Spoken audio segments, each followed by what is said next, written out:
Today, we have another interview in action from the conferences that just happened down here in Miami and Orlando.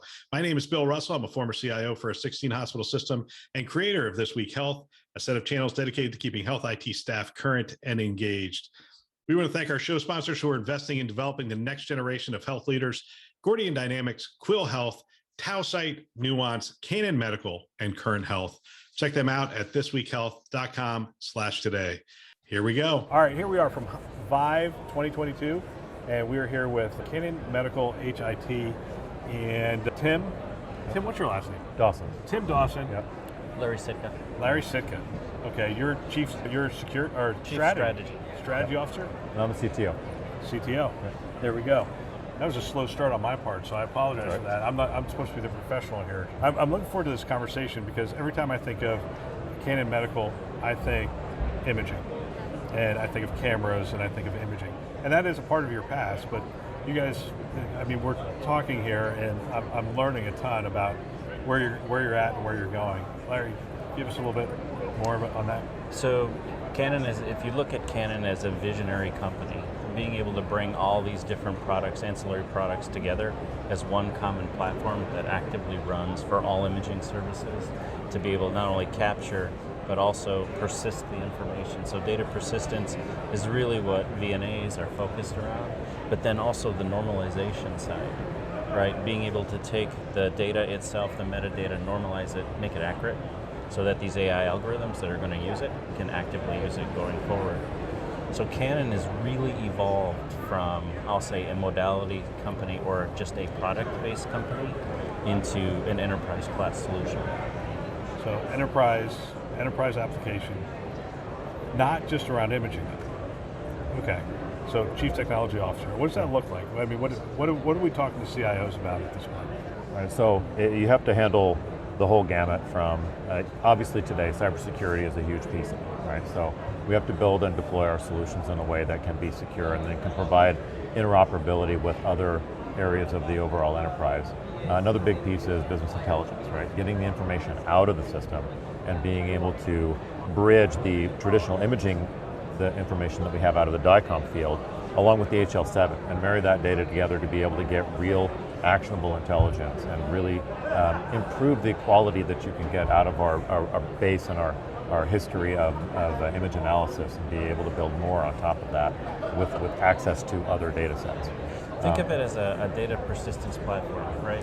We have a slew of HL7 data coming in. We have a slew of DICOM data coming in. We normalize it, make it readable, and then make it available for searching across the context between the two, two different protocols, which is quite unusual. Usually you'll get a measurement of HL7 or you'll get a measurement of DICOM imaging.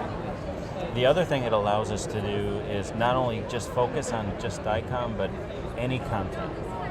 So a PDF document, a Word document, an Excel file, a JPEG image, an MPEG video, etc., can be stored, labs, tagged, all sorts of stuff, and analyzed linked together.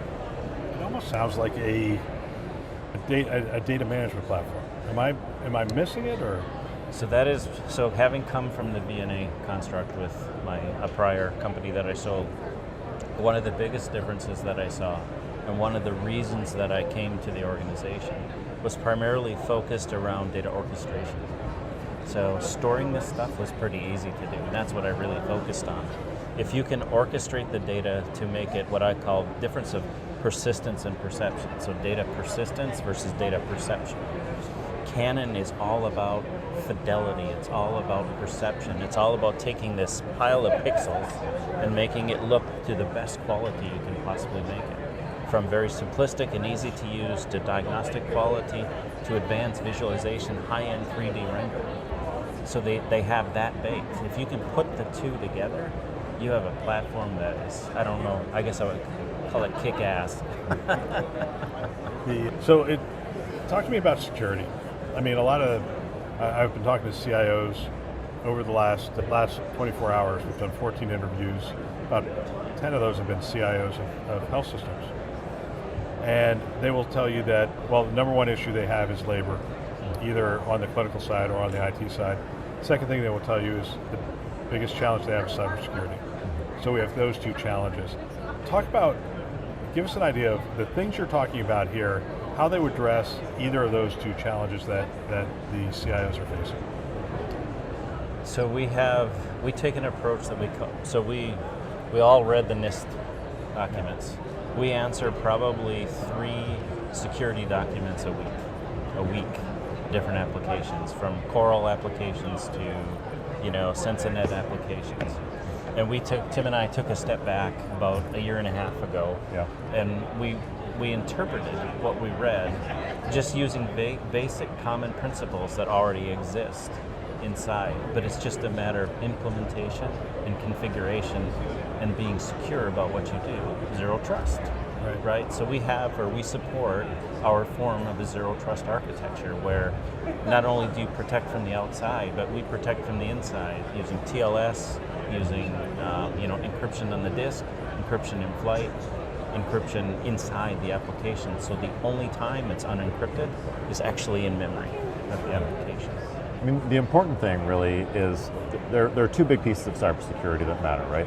Confidentiality, integrity, and availability, 3, right? But a lot of times people focus on that confidentiality. They don't want the patient data being stolen and sold out on the black market. But availability is really the critical piece, right? You have to make sure. That's what we saw with these ransomware attacks. Exactly. Ransomware is the number one thing that I'm planning around these days. Obviously, we wouldn't want the data to be stolen, but the critical thing is can we treat a patient that's coming in for a stroke? Right. If the system is down, that's not a good thing. That doesn't yield to good outcomes, right?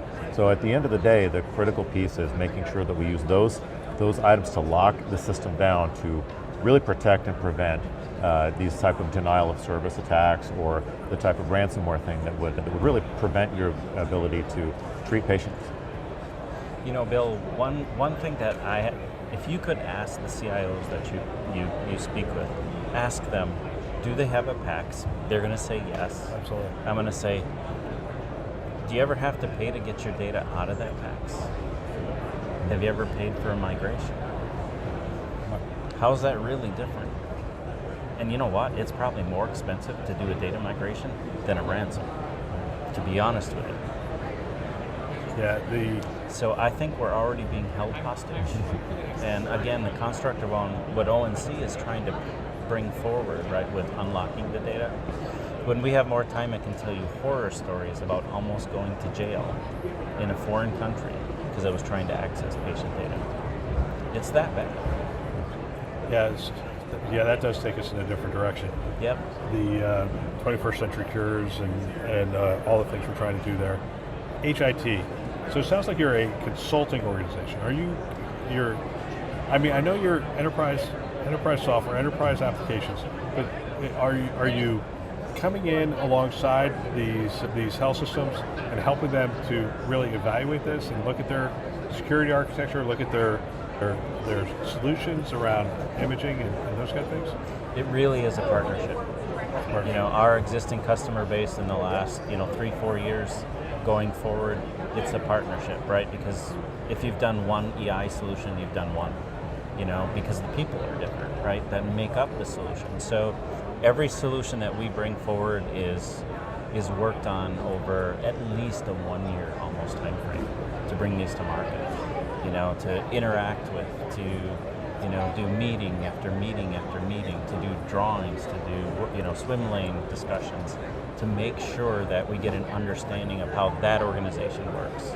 And if they don't know, we say, well, here's how some other organizations, and we create what we call a storyboard, right? It says, here's our journey of the solution going forward, and we carry that storyboard interacting with the customer so that everything is documented, and then we turn it over to the implementation team post-sale. So years ago, we made a shift from selling software to selling solutions, right? And the big difference is you have to have the services to go with it. And these aren't just deployment services, helping you stand it up and then walking out the door. Right. It really is configuring the workflows, configuring the automation.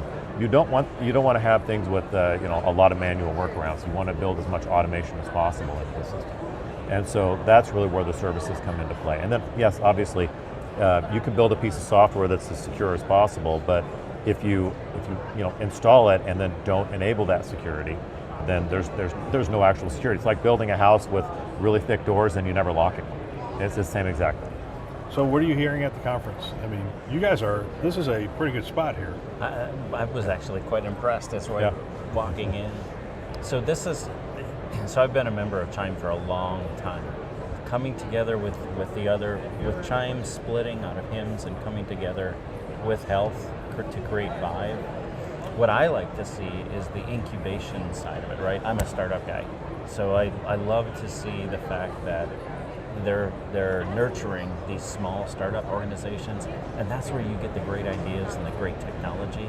And we need to do something different because the same old BS is just not working. I've been in this same business since 1988, right? So I've been around for quite a long time, and I see the same old stuff over and over and over. You know, if you look at, I compare it to like the financial industry. You know, the financial industry when I first started was you walked into a brokerage house, you asked to trade a stock, they gave you a paper certificate. 3 to 5 days later, they charge you $100, and you get a paper certificate that said, you know, it was traded. Now that's microseconds, right? But back then, when I left Ziegler and I went to Fidelity, they gave me a CD and they gave me paper records, right? And I walked over. That's healthcare today. So it's in the same state, right? It's following the same state. The problem is, for some reason, we don't want to change. You know, and change is hard.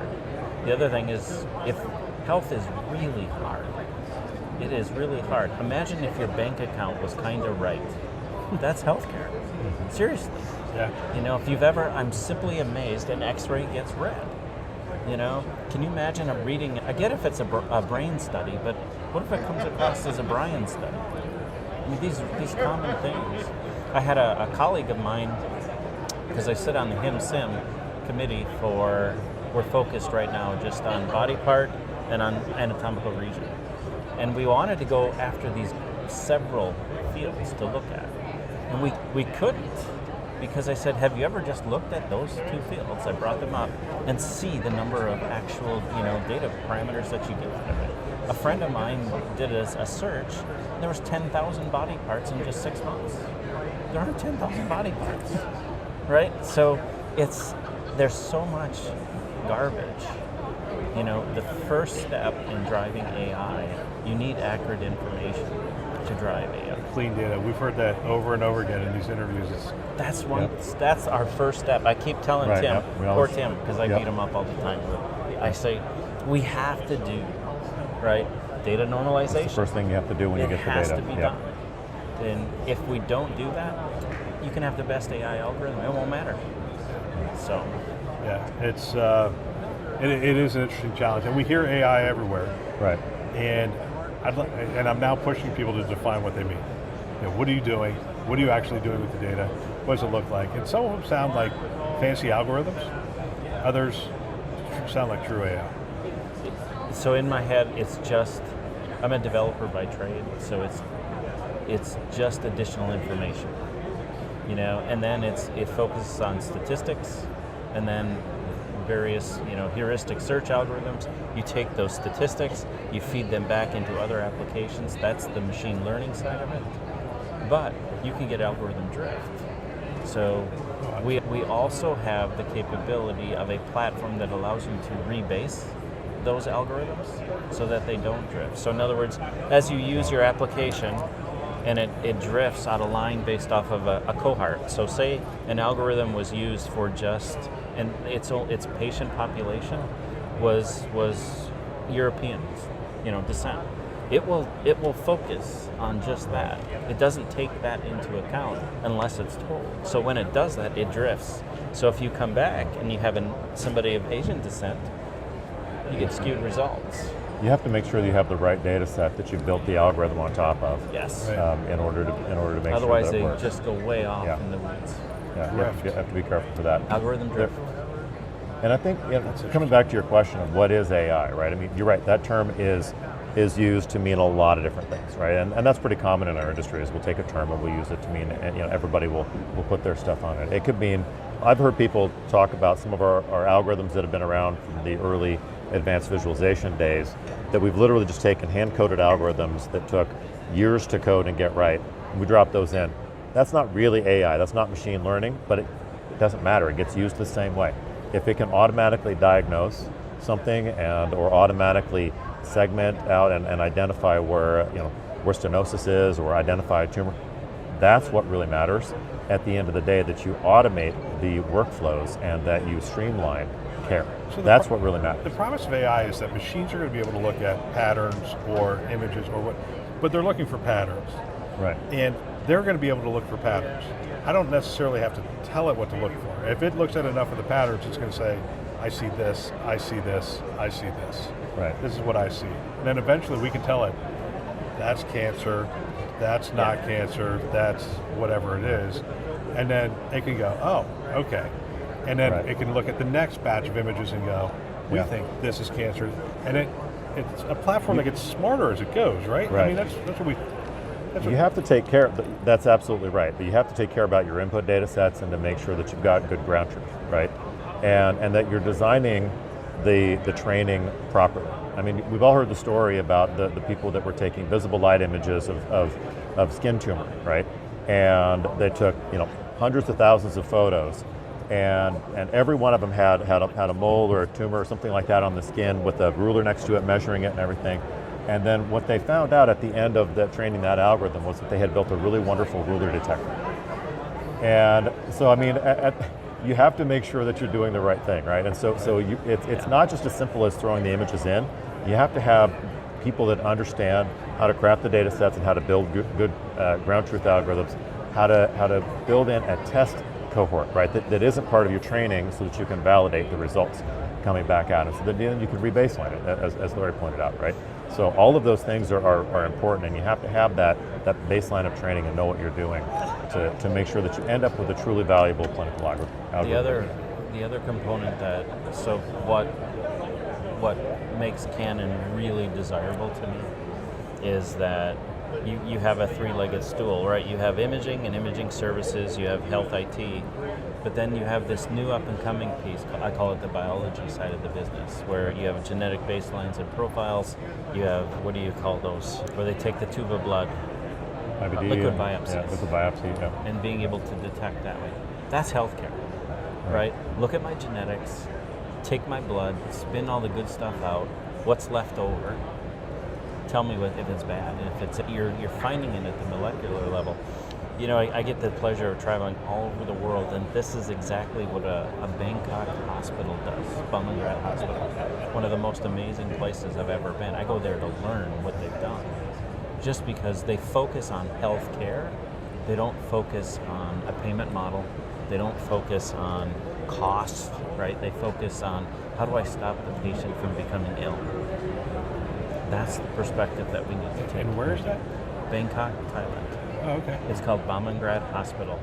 They're a health level 7 hospital. They're working on health level 8. Phenomenal team. And I've been all over the world. I've met so many locations and so many places. And that team is probably the best I've ever worked with in my total career. So they're just phenomenal. The way they lead it, the way they're so focused on the wellness of a patient, that's what we need. That's really fascinating. Yep. I will have to look that up. I be honest, a couple things. I'm gonna have to do a little research on drift and rebaselining and stuff. That's an interesting I could see how that could happen, and I'm definitely gonna have to look up that hospital. That'll be interesting. The other construct is right now there's a lot of negative impact of AI because it gets in the physician's way, So I think thinking about the workflow needs to change in terms of how it's delivered, right? Today we deliver the EMR over here, we deliver the viewing solution in PACS here, we deliver image share and exchange and reporting here, and now you want to put a fourth window up to do AI reporting? No. it just won't work, right? We got to keep their eyes on the pixels and let them interact with the AI solution while it's feeding outcomes. The other construct is we've focused on just one finding or two findings. The concept of AI will never be acceptable as a single finding, just like blood work wasn't. So blood work developed panels, right? Blood panels. When you get a blood panel, you get 50 tests, right? In a blood panel, blood workup, and you pay for that. That's where AI will become a business profitable model. So that your chest x-ray, instead of doing one or two findings, you get 150 findings, right, on your chest panel, whether it's a simple, chest x-ray or a CT. That's fascinating. Gentlemen, Larry, thank you. Thank you. Appreciate your time. All right. Another great interview. I want to thank everybody who spent time with us at the conferences. It is phenomenal that you shared your wisdom and your experience with the community, and it is greatly appreciated. We also want to thank our channel sponsors who are investing in our mission to develop the next generation of health leaders: Gordian Dynamics, Quill Health, Tausight, Nuance, Canon Medical, and Current Health. Check them out at thisweekhealth.com/today. Thanks for listening. That's all for now.